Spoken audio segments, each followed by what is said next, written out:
Hi everyone. So once again welcome you all on Law Vita. My name is Aradhya Gupta and today in this video we will be discussing section 96 in Code of Civil Procedure. So basically this video is in continuation with the last video where we discussed कि appeal का क्या मतलब होता है और कैसे appeal is in continuation of suit, right of appeal क्या होता है, अपील के प्रिंसिपल्स क्या होते हैं, फर्स्ट अपील और सेकंड अपील कौन से होते हैं और फर्स्ट एंड सेकंड अपील में किस तरह के सब्जेक्ट मैटर के या किस ग्राउंड्स के बेसिस पे अपील ले जाई जा सकती है। तो ये सारी बातें हमें प्रीवियस वीडियो में हमने जानी थी, तो आई रिकमेंड कि इसको देखने से पहले आप पहले उसको देखिए। So I leave the link in the description box. Alright, section 96 किस बारे में बात करता है? It talks about the appeal from original decree, कि वो अपील जो कि ओरिजिनल डिक्री से ले डाउन होती हैं। अभी ओरिजिनल डिक्री से कैसे, तो let's read it. An appeal shall lie from every decree passed by any court exercising the original jurisdiction to the court authorized to hear appeals from decisions of such court। ठीक है, ये बात करता है कि कोई भी अगर ऐसी कोर्ट है जिसके पास ओरिजिनल जुरिस्डिक्शन था उस सूट के सब्जेक्ट मैटर को डील करने के लिए और उसने अकॉर्डिंगली फैक्ट्स वगैरह के बेसिस पे अपना डिसीजन दिया, लेकिन जो पार्टी थी, एक जो डिफीटेड पार्टी थी, वो सेटिस्फाइड नहीं थी and it wants to take down the appeal to the higher authority, तो फिर वो उसकी डिक्री के अगेंस्ट जाके अपील लाए कर सकती है टू द कोर्ट जो कि उस अपील को सुनने के लिए और उस अपील में अपना डिसीजन देने के लिए ऑथराइज्ड होती है। ठीक है, तो ये है अपील फ्रॉम ओरिजिनल डिग्री, कि कैसे एक ऐसी कोर्ट जिसके पास ओरिजिनल जुरिस्डिक्शन था और उसने डिसीजन दिया लेकिन पार्टी सेटिस्फाइड नहीं थी, तो फिर वो उसकी डिग्री के अगेंस्ट एक हायर अथॉरिटी के पास अपील ले जा सकती है जो कि वो कोर्ट जो थी वो ऑथराइज थी उस तरह के अपील्स को सुनने के लिए। राइट, ये इसका पहला प्रोविजन बात करता है। इसका सेकंड क्लॉज कहता है एन अपील में lie from original decree pass ex parte. एक अपील ऐसी ओरिजिनल डिग्री से भी पास हो सकती है, लाई कर सकती है जो कि पास हुई थी एक्स पार्टे। ठीक है, वन साइडेड बेसिकली। ठीक है, तो एन अपील में lie from original decree pass ex parte. Third provision है an appeal shall lie from decree pass by court with the consent of parties. ठीक है, अगर क्या नाम है, कोई भी ऐसी अगर जो डिक्री पास की है कोर्ट ने जो कि कंसेंट बेसिस पे थी, मतलब जिसमें दोनों पार्टीज ने, ऐसा नहीं कि कोई पार्टी डिफीट कर गई, दोनों पार्टीज ने कॉम्प्रोमाइज किया, ठीक है, एक तरीके से एग्रीमेंट किया और उसके बेसिस पे डिक्री पास की गई है, तो ऐसी डिक्री के अगेंस्ट अपील लाए नहीं करेगी। डू रिमेंबर, तो ये बात करते that no appeal shall lie from decree pass by court with the consent of parties. जहाँ पे पार्टीज की कंसेंट थी, they have compromise, they have made a agreement, ठीक है, तो उसके अगेंस्ट अपील लाए नहीं करेगी। And fourth says that no appeal shall lie from decree in any suit of petty nature. ठीक है, कोई भी अपील जो है वो ऐसी डिक्री से लाए नहीं करेगी जो कि पेटी नेचर की थी, जो कि किस सूट से रिलेटेड थी, जो कि वो सूट पेटी नेचर का था। पेटी नेचर से मतलब है कि जिसका जो अमाउंट है उसके सब्जेक्ट मैटर का दैट इज बिलो 10,000 रुपीज, वो 10,000 रुपए से कम अमाउंट का है। ठीक है, तो ऐसे सूट में और ऐसे सूट की डिक्री के अगेंस्ट जो है वो अपील लाए नहीं करेगी, लेकिन इसमें एक्सेप्शन दे रखा है, except on the question of law, कि अगर कोई क्वेश्चन ऑफ लॉ के ग्राउंड पे अगर अपील ले जाने के लिए पार्टी कहती है तो फिर उस कंडीशन में ले जाई जा सकती है। अदरवाइज अगर 10,000 से कम का कोई है सूट जो कि पेटी केसेस कहलाता है, जो पेटी नेचर का है, तो उसके अगेंस्ट अपील लाए करने का प्रोविजन नहीं है। ठीक है, तो ये बात करते हैं सेक्शन 96 कि किस तरीके से ओरिजिनल डिक्री से अपील लाए करती है। अब यहाँ पे दो कंडीशंस हैं कि कोई भी फाइल अपील करने से पहले जरूरी है कि ये दो कंडीशन सेटिस्फाइड हो रही हो। So before N appeal can be filed under this section, to conditions must be satisfied. First, subject matter of the appeal must be a decree, कि जरूरी है कि जो अपील में लेके जा रहे हैं फर्दर सूट को, तो उसमें सब्जेक्ट मैटर डिक्री ही होना चाहिए, क्योंकि हम डिक्री के अगेंस्ट ही तो लेके जा रहे हैं, ले डाउन कर रहे हैं अपील को, so the subject matter should be या मस्ट बी अ डिक्री।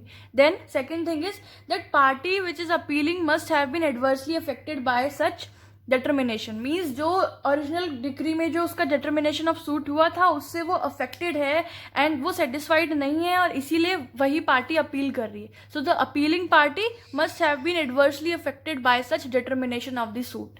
ठीक है, ये दो कंडीशंस हैं। अब बात करते हैं कि कौन कौन सी पर्सन्स हैं वो अपील कर सकते हैं, मतलब हु में अपील, कौन अपील कर सकता है। तो पहला, any party to the suit who is aggrieved or adversely affected by a decree or if such party is dead by his legal representative under section 146. ठीक है, तो एक सूट के अंदर कोई भी वो पार्टी जो कि अग्रीव पार्टी है, ठीक है, बेसिकली जो डिफीटेड पार्टी है, जो जिसके फेवर में नहीं आया है जो डिसीजन आया है और वो एडवर्सली अफेक्ट हुई है उस डिक्री से, तो वो पार्टी अपील कर सकती है उस ओरिजिनल डिक्री के अगेंस्ट। ठीक है, इसके अलावा अगर वो पार्टी डेड है, अगर वो मर गई है, ठीक है, डिसीजन के बाद, तो अगर उसका लीगल रिप्रेजेंटेटिव चाहे तो वो भी उस अपील को ले जा सकता है टू द हायर अथॉरिटी, ठीक है, to the higher court.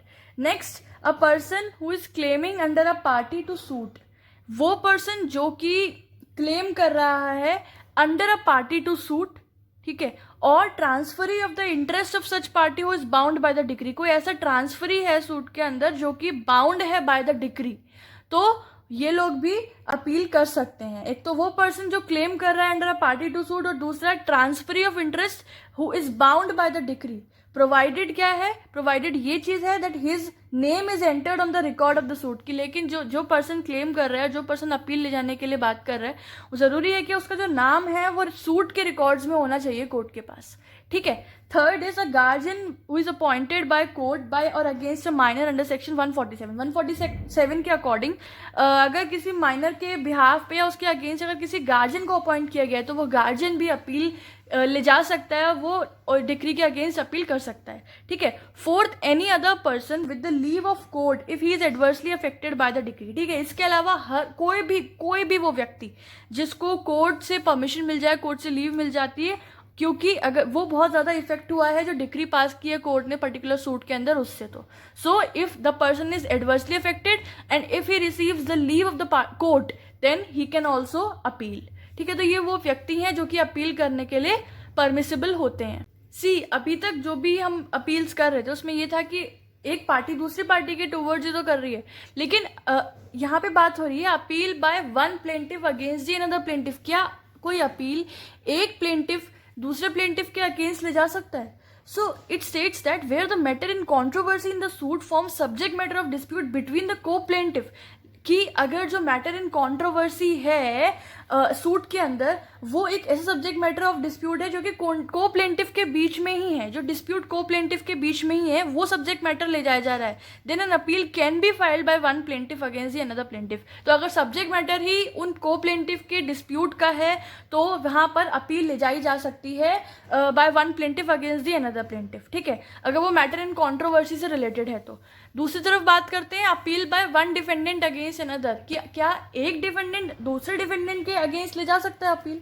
So where the dispute is not only between plaintiff and defendant, कि उस सूट में, उस डिस्प्यूट में सिर्फ और सिर्फ ये नहीं कि प्लेंटिफ और डिफेंडेंट के बीच में डिस्प्यूट है, इसके अलावा को डिफेंडेंट्स के बीच में भी डिस्प्यूट है। ठीक है, और अगर उस सब्जेक्ट मैटर पे ले जाया जा रहा है देन उसकी अपील जो है वो फाइल की जा सकती है by one defendant against the another defendant. Now अभी तक हमने पढ़ा था कि कौन कौन अपील कर सकता है, अभी है कि कौन कौन से लोग होते हैं वो जो अपील नहीं कर सकते हैं। ठीक है, a party who waives his or her right to prefer an appeal against a judgment cannot file it at a later stage, कि अगर जिस वक्त उसको राइट टू अपील मिला था उसके केस में उस वक्त उसने उसको इस्तेमाल नहीं किया तो और वो उसको वेव कर देता है तो लेटर स्टेज पे वो फाइल नहीं कर सकता है। ठीक है, दूसरा कौन, if a party ratifies any decision of court by accepting and acknowledging the provisions under it it may be stopped from appealing that judgment, कि जब डिसीजन आया तो उसको इजीली एक्सेप्ट किया और उसको अपोज नहीं किया उस टाइम पर, तो लेटर स्टेज पे अगर वो किसी भी तरह का अपील ले जाने की बात करते हैं तो वहां पे वो स्टॉप हो जाता है, क्योंकि एट द अर्लियर टाइम जब उसको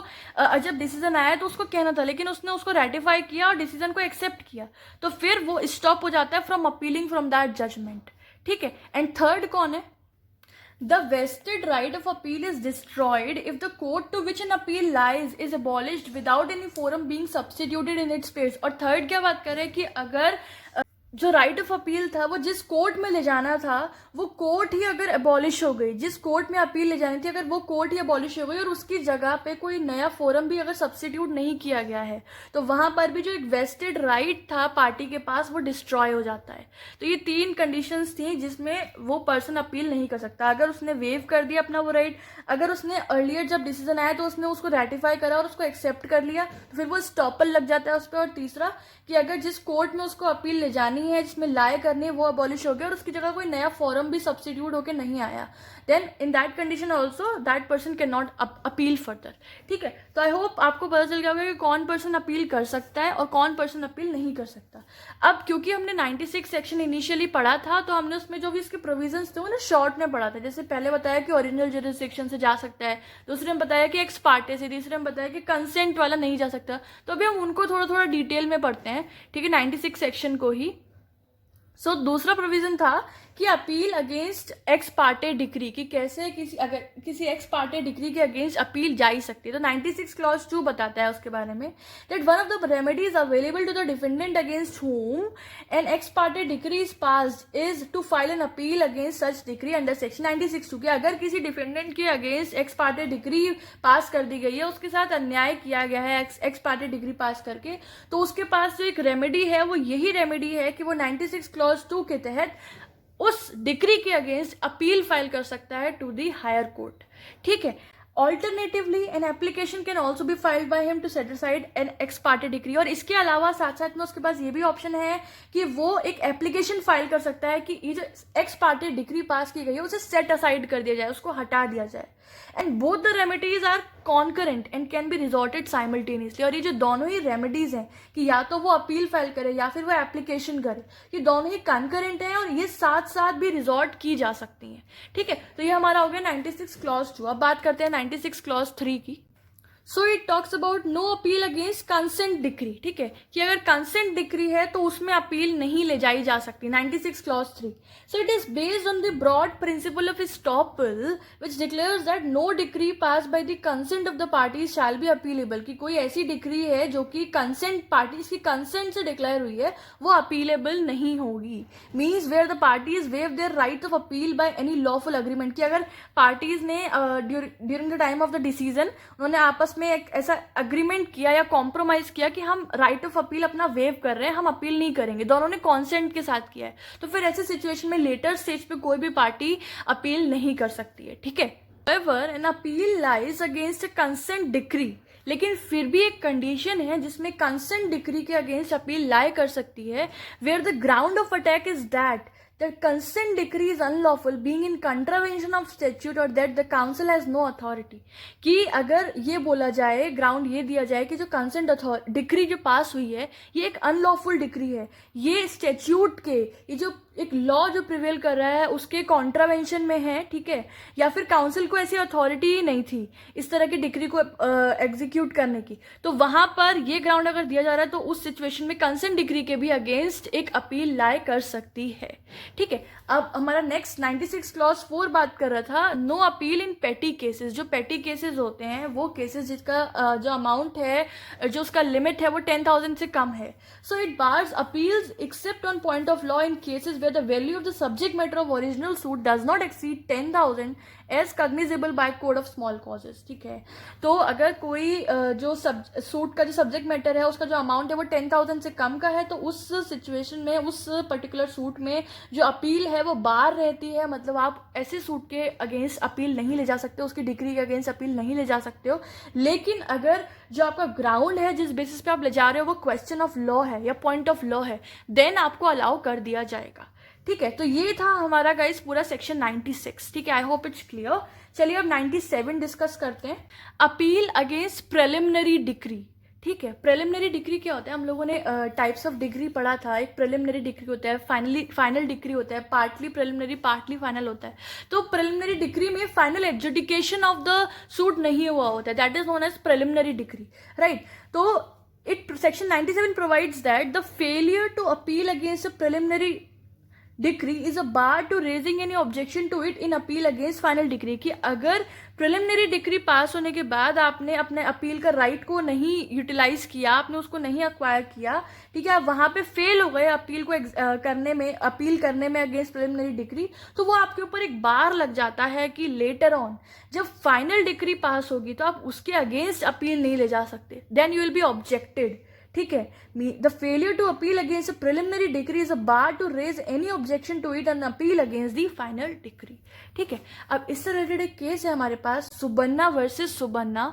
सो in this it was held that the court provides that the object of this section is that the questions which have been urged by the parties and decided by the court at the preliminary decree will not be open at the stage of preparation of the final decree. इसका basically objective ये है इस section का कि वो questions जो कि preliminary decree में ही डिसाइड किए जा चुके हैं और उस वक्त पार्टीज ने किसी तरह का क्वेश्चन या किसी तरह का ऑब्जेक्शन रेज नहीं किया, then later on final decree के स्टेज में उन क्वेश्चंस को वापस नहीं खोला जाएगा, उनको रीओपन नहीं किया जाएगा, राइट ये इसका ऑब्जेक्टिव है. It would be considered as finally decided if no appeal is preferred against it. कि अगर आपने प्रिलिमिनरी डिक्री के टाइम पे कोई ऑब्जेक्शन नहीं किया और आपने उस वक्त अपील के लिए नहीं कहा, देन वो डिसाइड किया जाएगा कि आपने उस पॉइंट पे कोई ऑब्जेक्शन नहीं रेज किया and that will be finally decided, right. This is basically known as appeal against preliminary decree और जो 97 में बात करता है सेक्शन, ठीक है.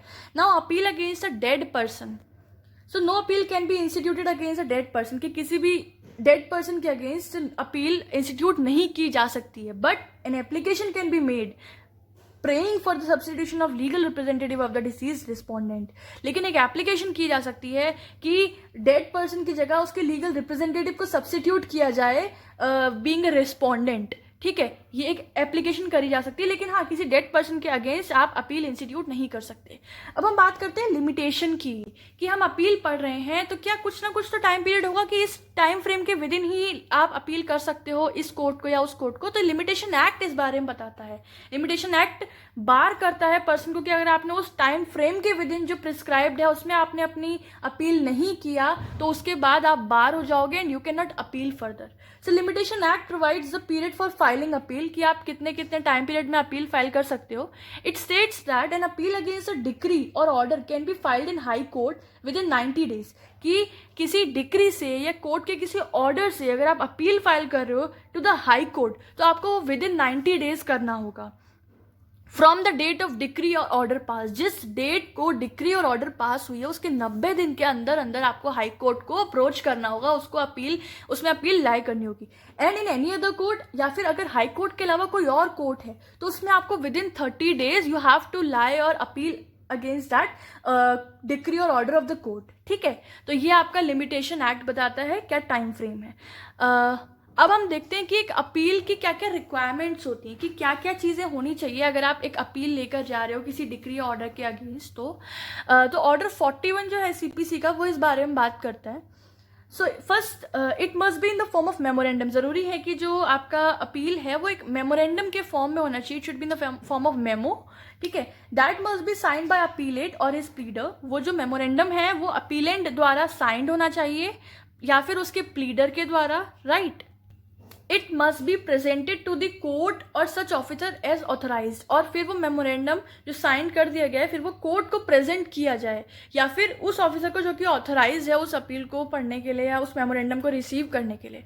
Then afterward memorandum must be accompanied by copy of the judgment. जरूरी है कि जो मेमोरेंडम है अपील का उसके साथ साथ आप जजमेंट की कॉपी भी सबमिट करें, वो जजमेंट की कॉपी जिसके अगेंस्ट में आप ये अपील लेकर आए हैं, राइट.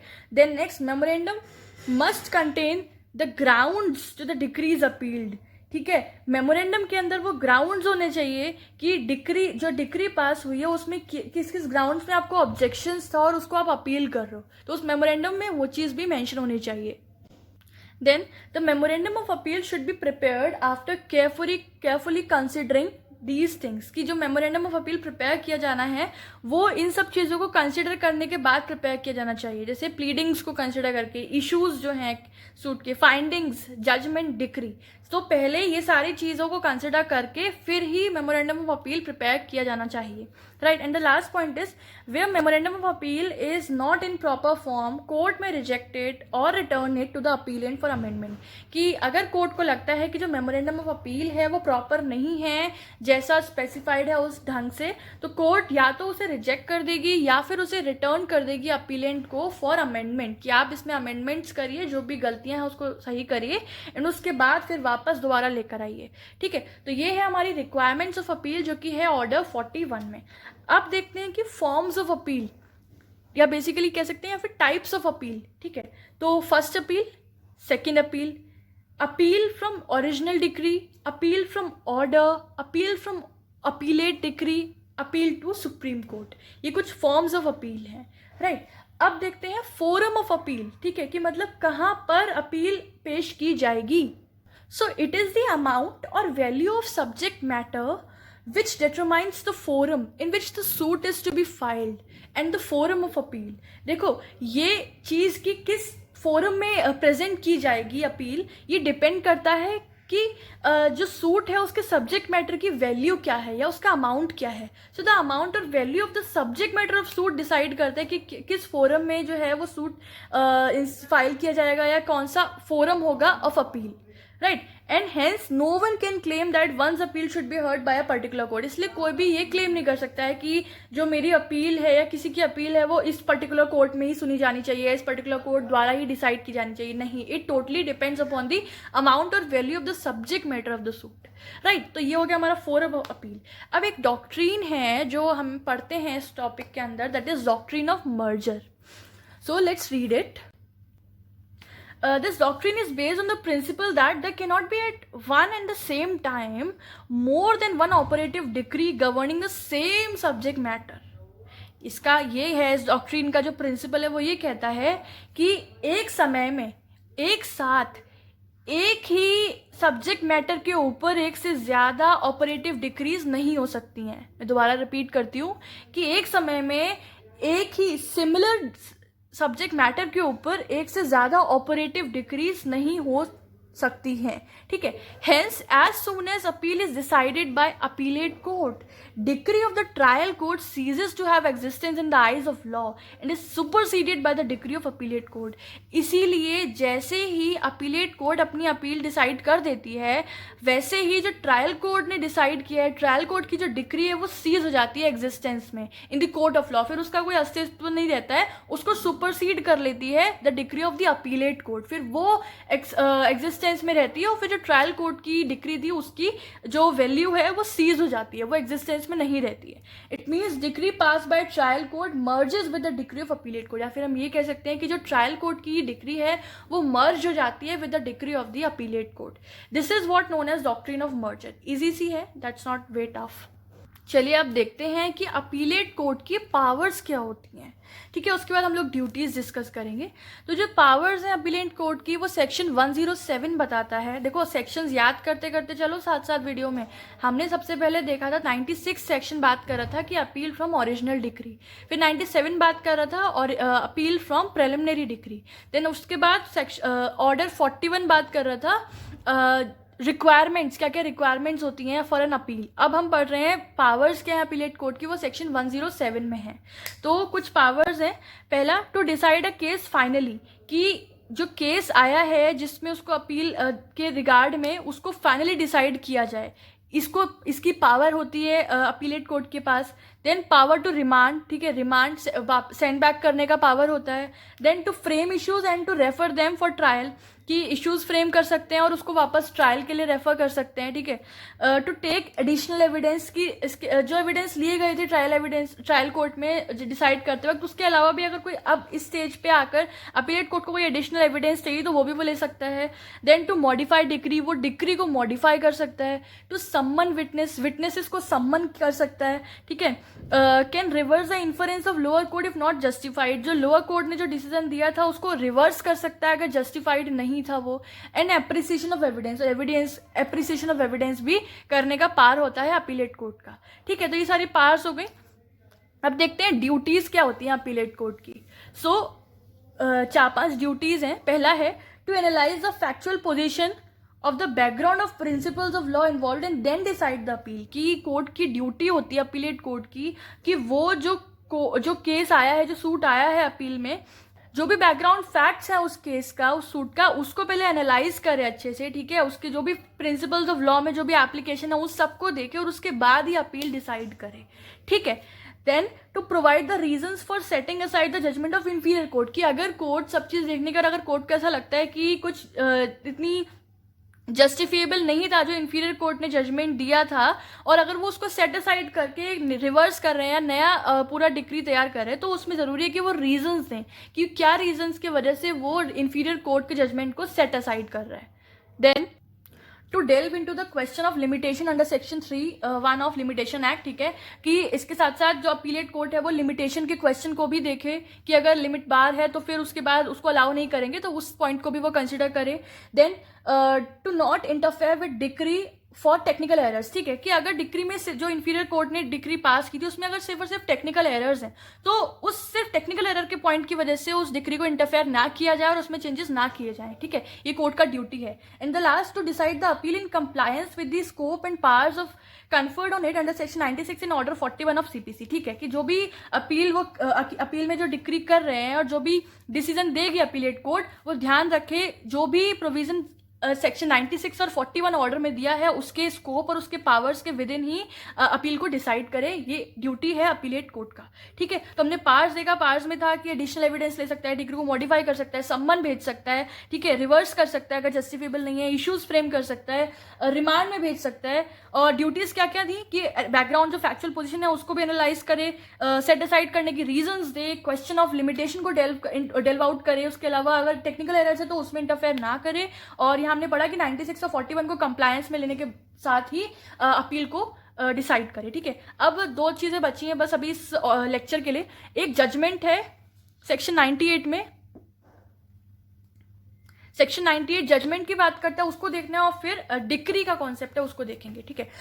जजमेंट जो है वो सेक्शन 98 और ऑर्डर 41 का रूल 30 से 34 तक डील करता है। So it states that after hearing the parties appellate court shall pronounce the judgment in open court either at once or on some future date after giving notice to the parties, ठीक है, कि जब appellate court जो है वो दोनों सारी parties को सुनने के बाद अपना ओपन कोर्ट में जजमेंट प्रोनाउंस करे, ठीक है, या तो उसी वक्त करे जब जो भी एक डेट था, या फिर फ्यूचर डेट में करना है तो नोटिस दे पार्टीज को कि एट सम फ्यूचर डेट इसका जो है फाइनल एडजुडिकेशन होगा, जजमेंट प्रोनाउंस किया जाएगा, राइट, वो नोटिस दे पार्टीज को। Then judgment of appellate court shall be in writing, जो अपीलेट कोर्ट का जजमेंट है वो राइटिंग में होना चाहिए।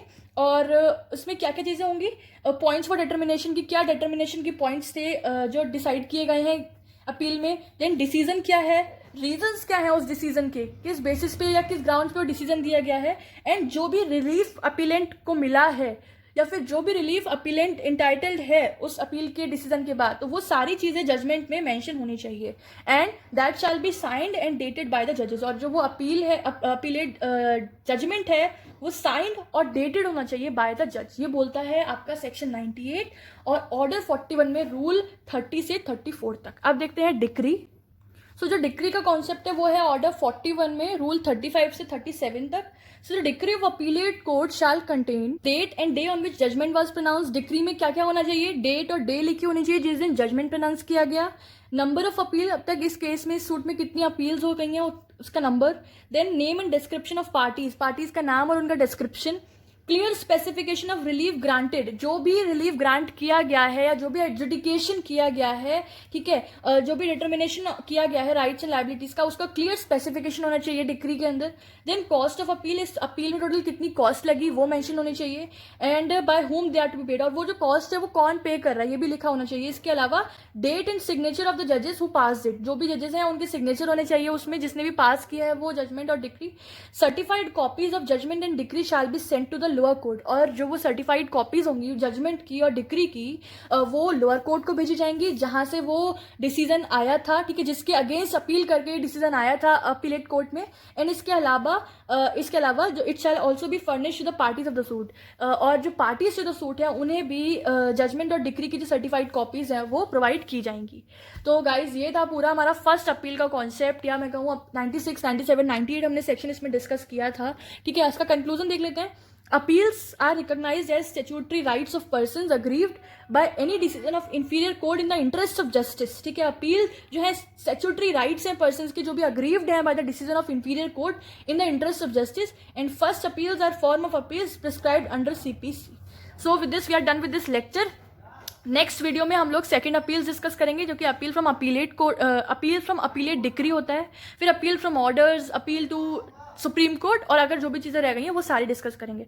So this was it for this video. Thank you so much everyone for watching this video. अगर आपको वीडियो और उसका कंटेंट एक्सप्लेनेशन समझ में आया हो then you can give it a like, and आप शेयर भी कर सकते हैं इस वीडियो को अपने फ्रेंड्स के साथ, अपने क्लासमेट्स के साथ. और अभी तक अगर आपने लॉविटा को सब्सक्राइब नहीं किया है तो you can also subscribe to our channel. Thank you so much. Bye bye. Have a nice day. Take care.